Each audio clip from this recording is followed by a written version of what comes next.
You're back, and we're watching Sistah Talk TV Show. I'm Dietra Kelsey, and right here we have Q Williams.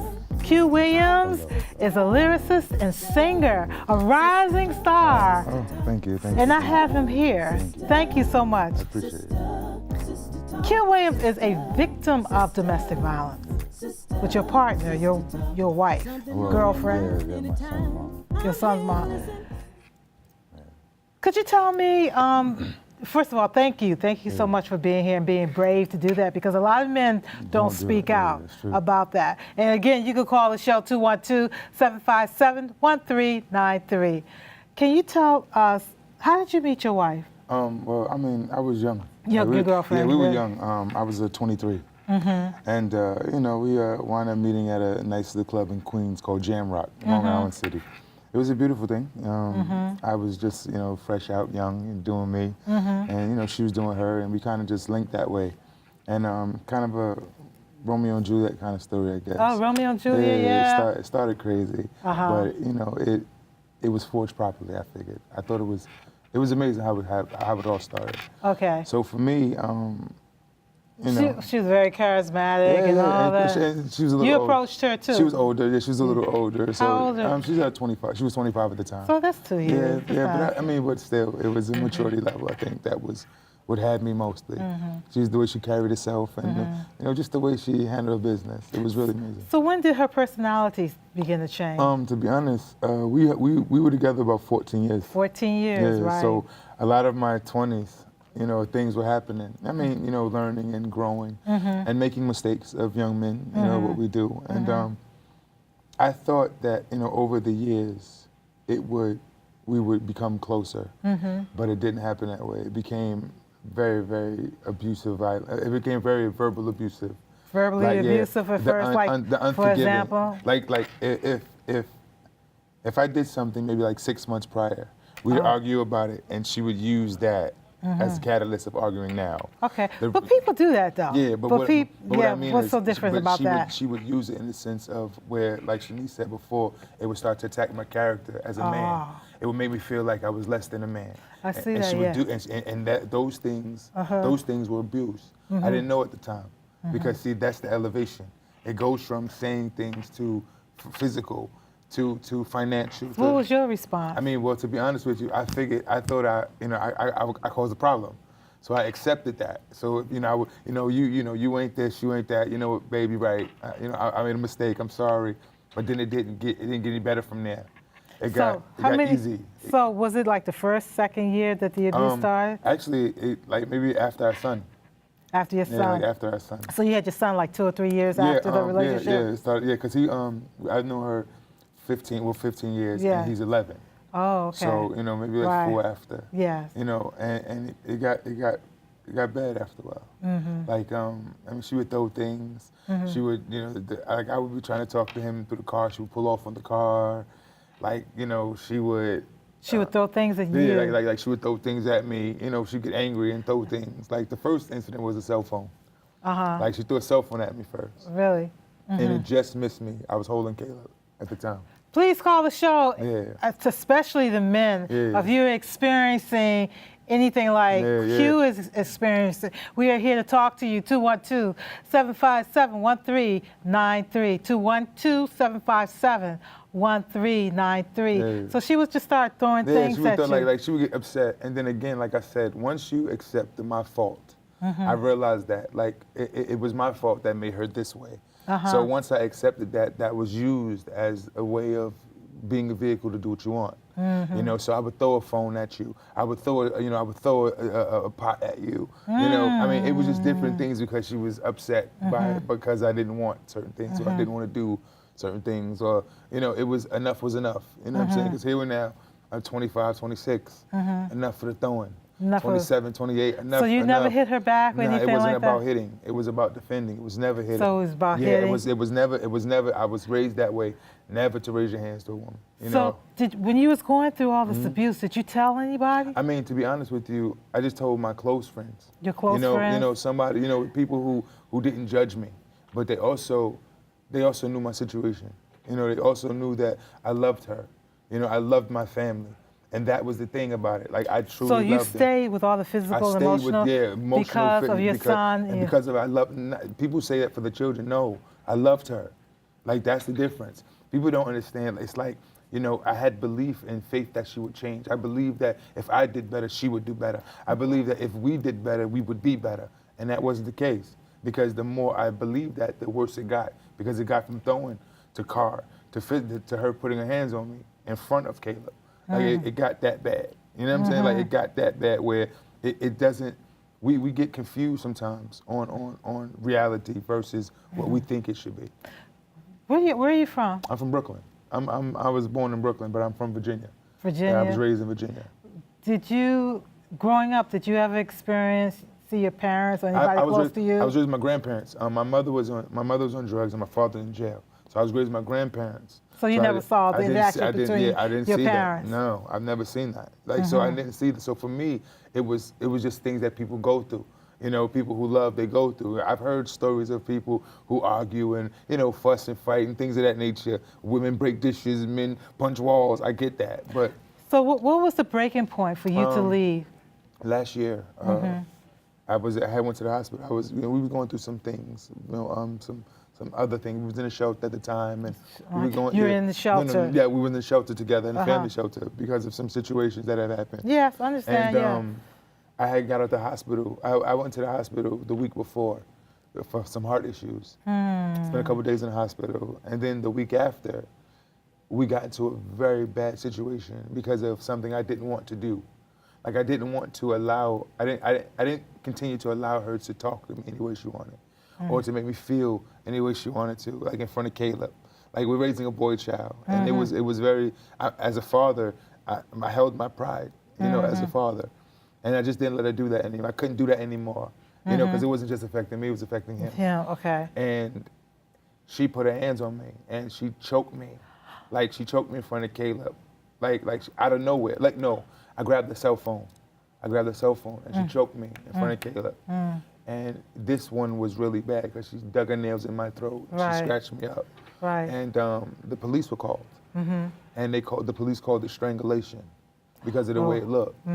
And I just, at that point, I knew that it was enough. Like, that was enough. It was enough. So. It was enough. Yeah. I'm just gonna ask this. Yeah. She strangled you. Yeah.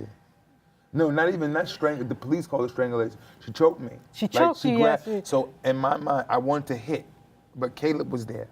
Like, enough was enough for me. So how did you get her out? So when I grabbed her hands, she was on my neck. So she was holding my throat. When I grabbed her off my neck, it kind of like, she grabbed me. So she was choking me at first. Like, I didn't even know she was gonna choke me. So she ran up, I grabbed the cell phone, and she ran up on me, and it's like she lunged out her hands to my throat. And when she grabbed me, I was like, what do you, like, get the F off me? Like, we were in front of Caleb, so when I went to pull her hands off, I had to grab her hands, and she, this way. So that was the breaking point. That was it for me. Like, that was it, because when Caleb looked at me, he's like, oh, Dad, look. He's like, Dad, look at you. Like, look at you. So you really for the first time saw the hurt and the effect that's had on your child. And it was because for that moment, I knew that I couldn't take this again, because the next time, it wasn't next time, it would have been the last time. Oh. You understand what I'm saying to you? So as a man. So you said it wouldn't be, you would have reacted. I know I would have, because that one, it took everything in me to either walk away or strike back. Hey, we're talking about domestic violence, and we're talking about domestic violence towards men. 212-757-1393. If you have anything to ask Q, or you want to share your story, he's here to talk about that. 212-757-1393. So you all, you're broken up. We're broken up now. Yes, that was it. So, does she use the child now? She did. She did? Yeah. About 2 weeks ago, I was able to see him again after about 7 months. Get out of here. Yeah. Like, she took him, and because like I said, we were at the shelter. So she took him from the shelter and didn't come back, because that was one of the criteria of the shelter. Fighting. No domestic violence. So she went her own way. She ran. She was running because the police came. And when the police came, she left. So they were looking for her about 2 weeks. Did you go to any support groups or anything like that? Actually, I was in counseling for a while. You were in Cal? Yeah, I went to. I had a psychiatrist. I worked for Queens Hospital. So through my union, they sent me to a psychiatrist, and I had to see them for about 4 months. So being a victim of domestic violence and everything, being a male victim of do you get the support that women get? To be honest with you, from a lot of people, I do. You do? Yeah, I do. Really? You know why? Because I pride myself on being someone who's true to themselves. And for people, you know, sometimes people do things for publicity. Sometimes people do things for crazy, to embarrass other people. But that was never my character. So me telling my story, people really listen. So you know. was it hard to tell your story in the beginning? To be honest, it was embarrassing. You know, I mean, it was embarrassing, first of all, because no one wants to tell that they're being abused. No one wants to say that, man or female. That's why it's so difficult for men. Because men are looked at differently. Like, you just gonna let a woman hit you? Yeah, you do. Let me tell you why. Because you don't look at a woman. Men don't look at women as abusers. We don't look at them as abusers. We look at them as being upset, being angry, being hostile, being mad. Oh, she's just mad right now. Oh, yeah, she said that because she's upset. No, it's not. No one has a right to talk to you or say to you things that aren't right. No one has a right to use their influence of power over you. Because that's abuse. No one has a right to take the child. No one has a right to put their hands on you. No one has a right to do those things. I don't care what they are. You know what I'm saying? Man, female, or kid. I don't think it's right. But as a man, I understand that it takes courage and strength to say, yo, look, yeah, I was hit. You know what I'm saying? I was hit. Yeah, I was hit. Yeah, she hit me. You know what I'm saying? Versus saying nothing at all. And I got tired of that. You know, it went from one scratch to one hit to police saying strangulation. And I didn't say strangulation. So you said that she talks about you, right? Yeah.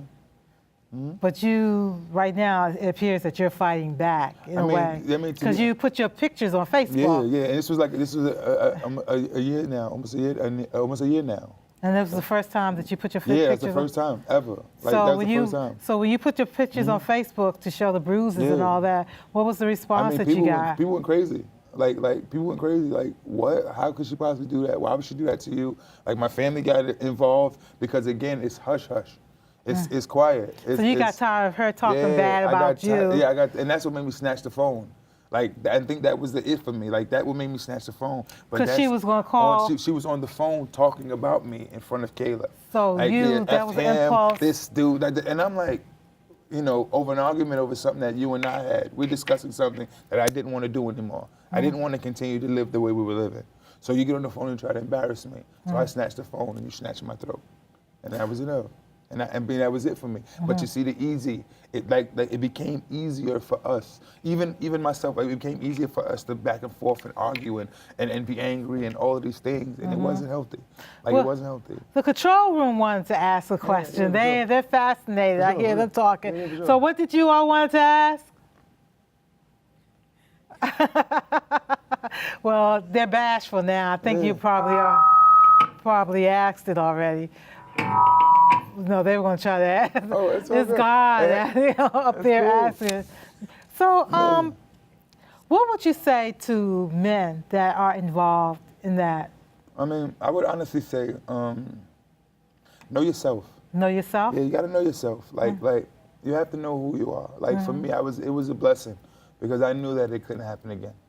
You know, some people don't get that. Some people go the extra limit, and then after it's over, they're sitting in jail like, damn, I should have just left. Or, man, I should have just walked away. I tell people all the time, don't be afraid to say what you really feel. Like, because those things, no one can judge you for. No one can judge you for the way you feel. They can only judge you for the way you react. You know what I'm saying? And that's the idea. Okay, we have to close the segment up, but I do, because you'll be back later on in the show. But can you close the segment with just a 30-second song? Or 15 seconds. Never would have made it without you. I would have lost it all. But now I see how you were there for me, and I can see I never would have made it without you. All right. Q Williams on Sistah Talk. All right. Yes. We'll be right back after this video break. Sistah Talk,